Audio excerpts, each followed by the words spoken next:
ನಮಸ್ಕಾರ. ಕ್ಷೇಮ ಮಾರ್ಗ ಯೂಟ್ಯೂಬ್ ಚಾನಲ್ಗೆ ಸ್ವಾಗತ. ಈಗ ನೀವು ನೋಡ್ತಾ ಇರುವುದು ಧಾರವಾಡದಲ್ಲಿ ಕೆಳಗೇರಿ ಕೆರೆ ದೃಶ್ಯಾವಳಿಗಳನ್ನು, ಒಂದು ವಿಹಂಗವಾದಂಥ ನಿಸರ್ಗದ ನೋಟ. ಈ ಕೆರೆಗೆ 2 ಮಳೆ ಆಗಿದ್ದರಿಂದ ನೀರು ತುಂಬಿದೆ, ಇನ್ನೂ ತುಂಬಲಿಕ್ಕೆ ಬಾಕಿನೂ ಇದೆ. ಒಂದು ವಿಶೇಷ ಅಂತ ಹೇಳಿದರೆ, ಈಗ ಬೋಟಿಂಗ್ ವ್ಯವಸ್ಥೆಯು ಇಲ್ಲಿ ಆರಂಭ ಆಗ್ಯದ.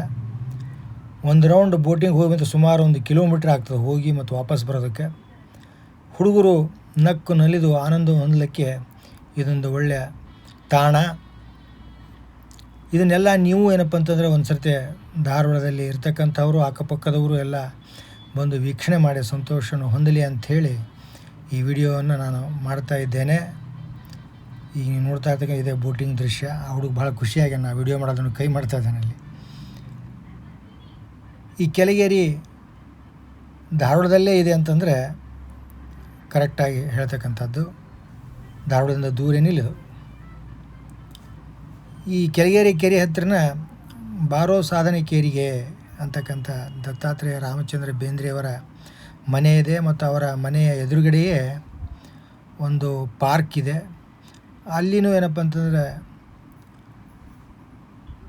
ಮಕ್ಕಳು ಆಟ ಆಡಿ ನಲಿಯೋದಕ್ಕೆ ಎಲ್ಲ ವ್ಯವಸ್ಥೆ ಇರೋದರಿಂದ, ಈಗ ನೋಡಿ ನಾವು ಕೆಳಗೇರಿ ಕೆರೆಯಿಂದ ದತ್ತಾತ್ರೇಯ ಬೇಂದ್ರೆಯವ್ರ ಮನೆಗೆ ಹೋಗ್ಬೇಕಾದ್ರೆ ಬರ್ತಕ್ಕಂಥ ಮಾರುತಿ ಸುಜುಕಿ ಶೋರೂಮ್ ಇದು. ಹಾಗೆ ಮುಂದಕ್ಕೆ ಬಂದರೆ ಇದು ಬೇಂದ್ರೆಯವರ ಮನೆ ಮುಂದಿರ್ತಕ್ಕಂಥ ಉದ್ಯಾನವನ. ಇದು ಹಿಂದಿನ ನೋಟ.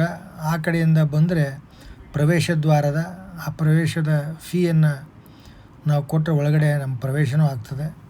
ನಮ್ಮ ಮಕ್ಕಳನ್ನ ಮರಿಗಳನ್ನ ಅಲ್ಲಿ ಕರ್ಕೊಂಡು ಹೋಗಿ ನಾವೊಂದು 2-3 ತಾಸು ಅದರಲ್ಲಿ ಸಮಯವನ್ನು ವ್ಯಯ ಮಾಡಿ ಬರ್ಬೋದು ಅಂತಕ್ಕಂಥದ್ದು.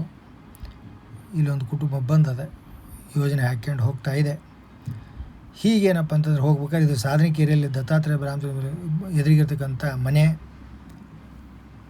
ಅದಾದ ನಂತರ ಇದೇ ಬೇಂದ್ರೆ ಭವನ, ಸ್ಮಾರಕ ಭವನ ಈಗ ಕಟ್ಟಿದ್ದಾರೆ. ಈಗ ಆ ಬೇಂದ್ರೆ ಭವನದ ಪಕ್ಕಕ್ಕಿರ್ತಕ್ಕಂಥದ್ದೇ ಅವರು ಹುಟ್ಟಿ ಬೆಳೆದು ವಾಸಿಸಿದ ಅಂಬಿಕಾತನಯ ದತ್ತ ಅಂತಕ್ಕಂಥ ಮನೆ ಇದೆ. ದತ್ತಾತ್ರೇಯ ರಾಮಚಂದ್ರ ಬೇಂದ್ರೆಯವರದು.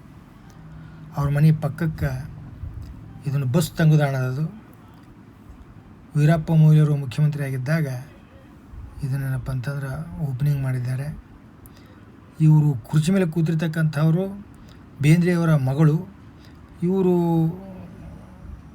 ಬೇಂದ್ರೆಯವರ ಮೊಮ್ಮಗಳು ಇನ್ನೊಬ್ಬರು, ಹಸಿರು ಚೂಡಿದಾರ ಹಾಕ್ಕೊಂಡಿದ್ದರು. ಅವ್ರ ಮನೆ ಮುಂದಿನ ರಸ್ತೆ ಅದು. ಇದು ಅವರು ಬಾಳಿದ ಮನೆ. ಇವರೇ ಅವರ ಮೊಮ್ಮಗಳು. ಒಳಗಡೆ ಹೋದ್ರಲ್ಲ, ಒಳಗಡೆ ನಮಗೆ ಬರ್ಲಿಕ್ಕೆ ಹೇಳಿ ಏನಪ್ಪ ಅಂತಂದ್ರೆ ಎಲ್ಲದನ್ನು ನೋಡ್ಲಿಕ್ಕೆ ಹೇಳಿದರು. ಬೇಂದ್ರೆಯವರು ತೊಟ್ಟಂಥ ಕೋಟು ಧೋತ್ರನೂ ಹಾಗೆ ಇದೆ.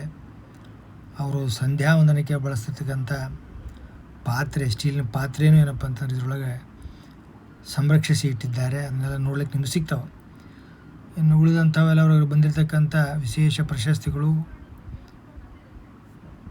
ಸ್ಮಾರಕಗಳು, ಪುಸ್ತಕಗಳು, ದೇವತಾ ಮೂರ್ತಿಗಳು, ಅದನ್ನೆಲ್ಲ ನಾವು ನೋಡ್ಲಿಕ್ಕೆ ಏನಪ್ಪ ಅಂದರೆ ಲಭ್ಯದ. ಕನ್ನಡ ಪ್ರೇಮಿಗಳು, ಸಾಹಿತ್ಯ ಪ್ರೇಮಿಗಳು, ಇದು ಬೇಂದ್ರೆಯವರು ಉಡ್ತಾ ಇರ್ತಕ್ಕಂಥ ಧೋತ್ರ, ಕೋಟು, ಇದೆಲ್ಲ ಅದರ ಮುಂದೆ ಏನಪ್ಪ ಅಂತಂದ್ರೆ ಇದು ಯಾವುದು ಯಾವ ಕಾಲದ ಅಂಥೇಳಿ ಬರವಣಿಗೆ ಮಾಡಿ ಅದನ್ನು ನಮಗೆ ನೋಡ್ಲಿಕ್ಕೆ ಇಟ್ಟಿದ್ದಾರೆ. ಅದೊಂದು ನಮ್ಮ ಭಾಗ್ಯ. ಅವರ ಪಾದರಕ್ಷಣೆ ಇಲ್ಲಿದೆ. ಇನ್ನೊಂದು ವಿಶೇಷ ಅಂದರೆ ಇವತ್ತಿಗೂ ಆ ಮನೆಯ ವಾಸಯೋಗ್ಯದ. ಅದನ್ನು ಆ ರೀತಿ ಆ ಕುಟುಂಬದವರು ಅದನ್ನು ಮೇಂಟೈನ್ ಮಾಡ್ಕೊಂಡು ಬಂದಾರ. ಅದು ಯಾವುದು ಶಿಥಿಲ ಆಗಿಲ್ಲ. ಅದೇ ಮನೆಯಲ್ಲಿ ಮೊಮ್ಮಗಳು ವಾಸ ಮಾಡ್ತಾಳೆ. ಈಗ ಇವರು ಅವ್ರ ಮಗಳು ಅಂತ ಏನು ಹೇಳಿದ್ವಲ್ಲ, ಅವ್ರು ಪುಣಾದಾಗ ಇರ್ತಾರಂತ. ಅವರು ಏನಪ್ಪ ಅಂತಂದ್ರೆ ಮೊಮ್ಮಗಳ ಹತ್ರ ಬಂದಾರ. ನೀವೆಲ್ಲ ಕೂಡ ಇಲ್ಲಿಗೊಮ್ಮೆ ಬಂದು ಸಾಹಿತ್ಯದ ರುಚಿಯನ್ನು, ನಿಸರ್ಗವನ್ನು ಸವಿರಿ. ಜೈ ಹಿಂದ್.